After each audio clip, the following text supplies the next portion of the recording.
A paz do Senhor, pessoal, tudo bem com você?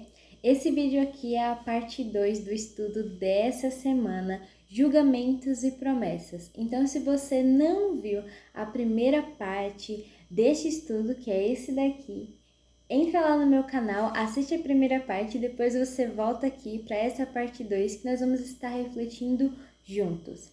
Esse estudo, Julgamentos e Promessas, eu comecei o vídeo, a parte 1, falando sobre as promessas. E essa parte 2 nós vamos estar falando sobre os julgamentos. Olhando lá para as promessas que nós vimos no primeiro estudo, nós devemos nos lembrar que aquelas promessas elas não vão acontecer antes de um julgamento contra um povo rebelde, um julgamento justo de um Deus santo contra um povo que estava fazendo coisas erradas, sabendo que estavam fazendo coisas erradas. Então, vamos lá para essa reflexão. Abre sua Bíblia no livro de Isaías, porque, como você sabe, esse estudo é baseado no livro de Isaías. Então, a maioria das referências bíblicas são aqui do livro de Isaías. No estudo passado, nós falamos um pouco sobre o capítulo 2 e hoje nós vamos continuar.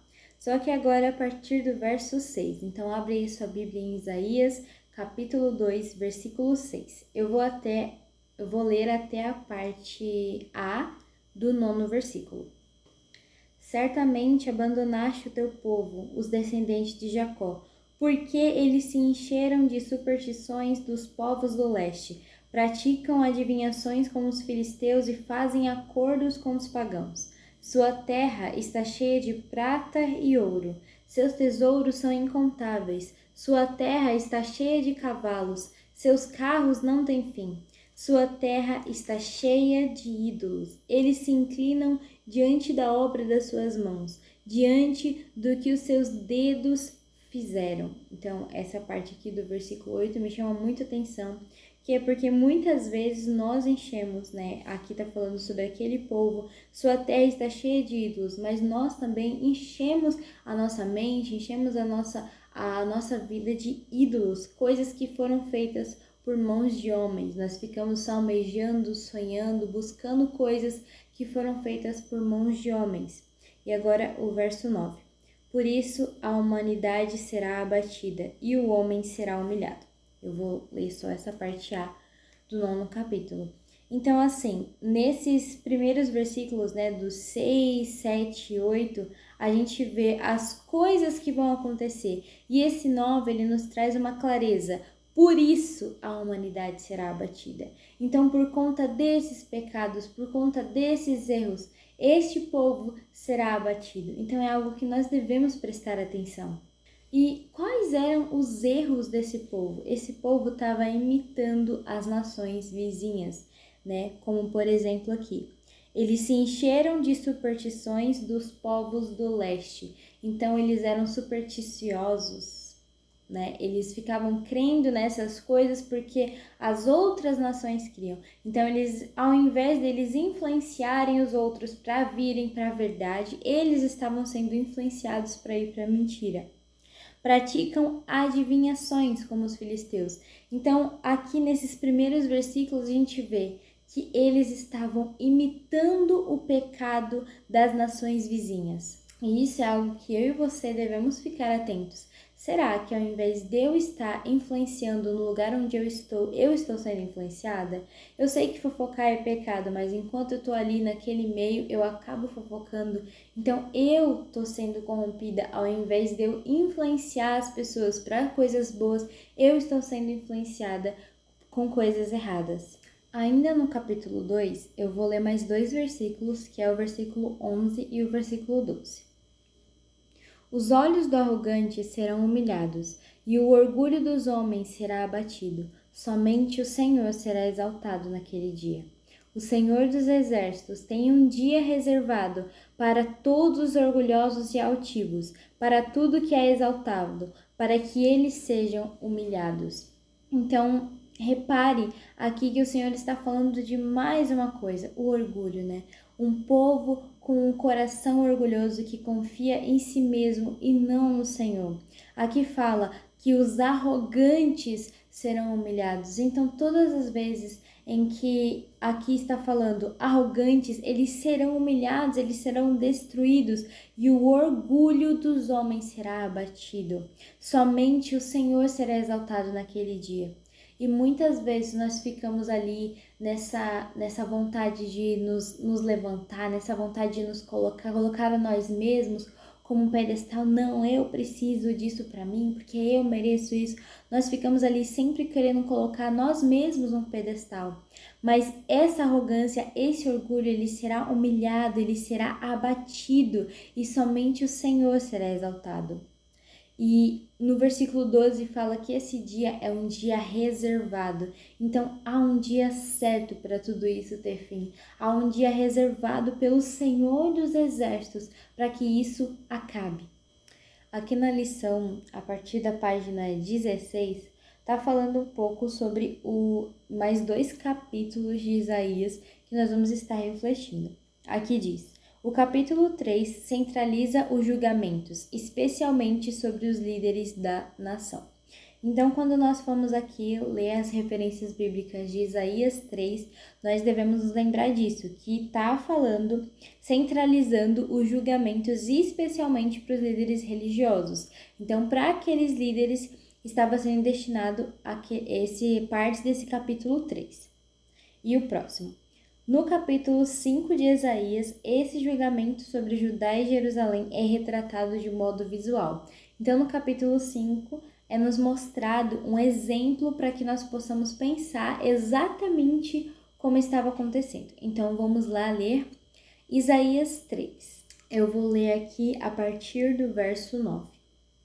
O jeito como olham testifica contra eles. Eles mostram seu pecado como Sodoma, sem nada a esconder. Ai deles, pois trouxeram desgraça sobre si mesmos. Digam aos justos que tudo lhe irá bem, pois comerão o fruto das suas ações. Mas, ai dos ímpios, tudo lhes irá mal, terão a retribuição pelo que fizeram as suas mãos. Agora eu vou aqui para o verso 14. O Senhor entra em juízo contra as autoridades e contra os líderes de seu povo. Vocês arruinaram a vinha, e o que foi roubado dos necessitados está em suas casas. Que pretendem vocês ao esmagarem o meu povo e ao moerem o rosto dos necessitados? Quem pergunta é o Senhor dos Exércitos. Então repare aqui que nesses versículos o Senhor está falando diretamente para esses líderes, para essa liderança corrupta, que eles mesmos, com as próprias ações, eles não têm vergonha, eles não mentem, eles não inibem ali o seu pecado, eles deixam bem à mostra, né? Isso que fala aqui. Ai deles, pois trouxeram desgraça sobre si mesmo. O caminho deles não irá bem, porque o que eles estão plantando não irá bem. Terão a retribuição pelo que fizeram com as suas mãos. E aqui no verso 14 está falando sobre um Deus, um Senhor que entra com juízo, que entra com justiça contra os líderes do seu povo. Por quê? O motivo está no mesmo versículo. Vocês arruinaram a vinha, e o que foi roubado dos necessitados está nas suas casas. Então, tudo aquilo que faltava na casa dos pobres, na casa dos necessitados, estava na casa dos líderes. Isso não é estranho para nós, porque nós vemos isso acontecer. Nós vemos muitas lideranças, das nações, dos países ali, tendo muita riqueza, vivendo bem, enquanto o povo está perecendo, enquanto pessoas estão precisando de comida, as pessoas estão necessitadas de coisas básicas, como alimentação, como água. Muitas pessoas não têm acesso à água para tomar um banho, para fazer uma comida, para tomar, porque o básico não é dado para elas. Mas na casa desses corruptos, há cheio de coisas, Tem muitas coisas, tem muitas riquezas. Então o Senhor estava se atentando para isso.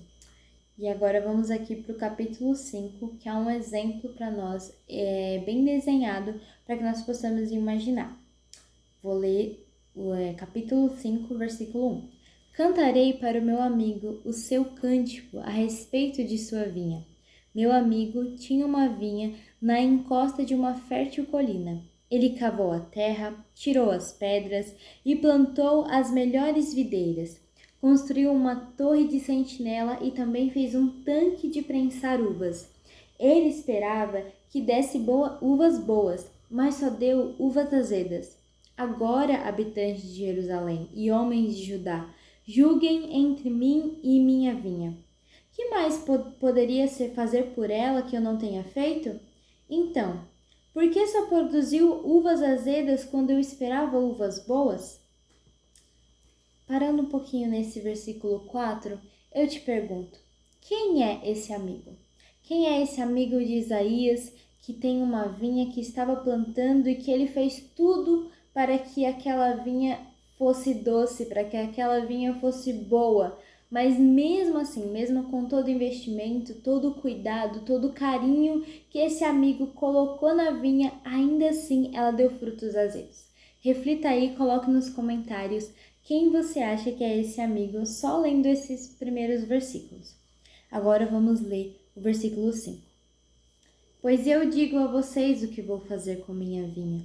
Derrubarei a sua cerca, para que ela seja transformada em pasto. Derrubarei o seu muro, para que seja pisoteada. Farei dela um terreno baldio. Não será podada nem carpinada. Espinheiros e ervas daninhas crescerão nela. Também ordenarei às nuvens que não derramem chuva sobre ela. Pois bem, a vinha do Senhor dos Exércitos é a nação de Israel, e os homens de Judá são as plantações que ele amava. Ele esperava justiça, mas houve derramamento de sangue. Esperava retidão, mas ouviu gritos de aflição. Então aqui era um exemplo do próprio Senhor, que criou o seu povo com todo carinho, com todo cuidado, preparando ali tudo para que eles viessem a ser bons frutos, para que eles viessem ser uvas doces, mas mesmo assim se tornaram azedos, se tornaram amargos. Mesmo aqueles a quem o Senhor ama, a quem o Senhor derramou todo o seu amor, seu cuidado, seu zelo, ainda assim cresceram em amargura. Então aqui nós entendemos o quanto o Senhor cuida de nós também. Ele que nos formou, Ele que nos preparou para este tempo, e quantas vezes nós acabamos ali dando frutos amargos, nós acabamos nos distraindo, nós acabamos parando, ou nós não conhecemos ao Senhor profundamente e nós temos sido essas uvas azedas, sabe? Que nós não sejamos uvas azedas, mas que nós sejamos esses que reconhecem o amor, o carinho, o cuidado do Senhor para conosco, e que nós possamos produzir doces frutos. Aqui na lição diz assim: mas como visto, o julgamento não seria o fim. As promessas continuavam falando de uma futura restauração, guiando sempre os fiéis como farol na escuridão. Então, por mais que aqui estejam palavras fortes que nos fazem ficar impressionados, que nos pode até trazer um pouco de medo, né? Mas o Senhor, Ele sempre vem com a sua promessa acalentadora, né? Com a sua promessa... Mas o Senhor sempre vem com a sua promessa revigorante. Não. Mas o Senhor, Ele sempre vem com a sua bondosa promessa, né? De que Ele está conosco, de que Ele preparou, né, um escape para aqueles que permanecerem no caminho dEle. Então, pensando nisso, vamos aqui para as últimas partes da lição, que é viva de modo diferente. Irmãos, nós vimos que esse povo, lá no capítulo 2, eles estavam imitando as nações vizinhas, eles estavam ali fazendo o que o Senhor reprova. Eles não estavam sendo luz, eles não estavam sendo sal, eles estavam sendo exatamente como os outros, eles estavam desagradando ao Senhor. Então, por isso que nós devemos nos atentar e viver de modo diferente. Ali no capítulo 2, versículo 6, diz: o teu povo segue costumes estrangeiros, mas nós não podemos ser levados por costumes da cultura que nós estamos inseridos. Nós não devemos ser levados pelos costumes que nós vemos em outros países ou em outros lugares, em outras casas, em outras crenças. Nós devemos nos firmar na palavra de Deus e viver sendo diferentes. Muitas vezes as pessoas vão nos menosprezar por ser diferentes. Muitas vezes nós seremos perseguidos, açoitados, assim como aqueles que seguiam Jesus foram também. Mas isso é honra, Isso é honra porque nós estamos seguindo o caminho certo. Isso é honra porque nós estamos seguindo o caminho e a palavra do Senhor. E aqui a parte 2 é: viva de modo confiante. Mas não confiando em você mesmo, confiando no Senhor dos Exércitos, no Senhor que preparou o dia do juízo, mas também preparou doces promessas para aqueles que se desviarem desses maus caminhos. Sempre que esquecemos do Senhor, o substituímos por algo. Eu não sei pelo que você substitui ao Senhor, mas muitas vezes, como tá até aqui falando na lição, fala relacionamentos amorosos, dinheiro, prazeres, trabalhos, estudos. A gente pode reparar que às vezes nem são coisas que são de fato ruins, como por exemplo estudar. Não é errado você estudar, óbvio que não. Mas se você coloca isso acima do Senhor, sim, isso é errado, porque você está substituindo ele por algo. E aqui também diz: em nossa soberba pensamos que podemos viver sem Deus. Quantas vezes no nosso dia a dia nós achamos que nós conseguimos resolver tudo graças a nós mesmos, que nós conseguimos conquistar as coisas e fazer as coisas com a força do nosso próprio braço. Mas não é assim, irmãos, nós somos criaturas completamente dependentes do Senhor. Se o Senhor tirar o fôlego, o que sobra de nós? Se o Senhor não quiser que nós acordemos de manhã, nós não iremos acordar. Se o Senhor não quiser que nós façamos isso, nós não iremos conseguir fazer, sabe? Tudo o que nós temos é graças ao Senhor. Tudo o que nós temos é a misericórdia do Senhor. Se não fosse Ele, se não fossem os esforços e a bondade, o amor, o carinho, o zelo dEle, nós não estaríamos aqui. Então que nós possamos viver confiantes, mas confiantes no Senhor. Confiantes na palavra verdadeira, viva e eficaz. Olha o que diz aqui em Isaías 2, o último versículo, o 22.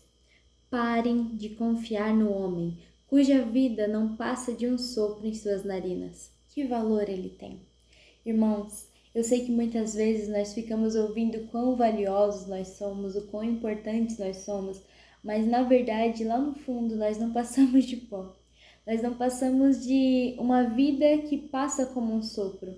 Uma vida que passa tão rápido que nós quase não percebemos, nós quase deixamos escapar pelas mãos. Sabe, sem o Senhor, aonde nós estaríamos e o que nós seríamos? Se tirar o Senhor de nós, não sobra nada.